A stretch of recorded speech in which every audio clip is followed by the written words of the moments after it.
Hej, jeg hedder Erik Christensen.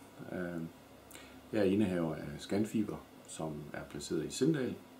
Vi laver ballistisk beskyttelse til skudsikring, beskyttelse i køretøjer, beskyttelse af helikopter, beskyttelse af skibe. Alle steder, hvor fantasien ellers kan finde på, at der kan være behov for beskyttelse. Den type af akademikere, vi har ansat, det er typisk ingeniører, det er maskinmestre, det er produktionsteknologer, det er kan-mærke-uddannelse. Som SMV-virksomhed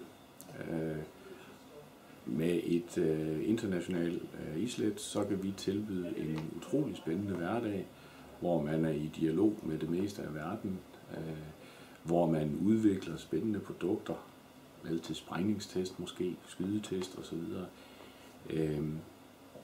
Og i det hele taget er med på et internationalt plan og får et pænt løft i sine kompetencer. Grunden til, at vi har behov for højt uddannede medarbejdere, det er, at vi arbejder på internationalt plan.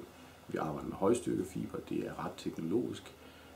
Vi arbejder med store udenlandske virksomheder. Vi blev nævnt her tidligere på ugen i avisen, at vi havde haft besøg af en virksomhed, der hedder Boeing. Det er en ret stor koncern.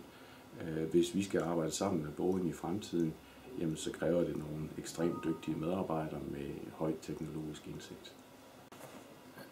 Til trods for, at vi ligger i Sindal, som ligger lidt uden for Hjørring, små 10-12 km, så har vi tæt på motorvejen.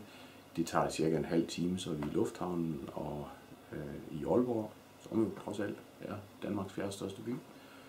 Så vi føler selv heroppe, at vi har tæt til det hele.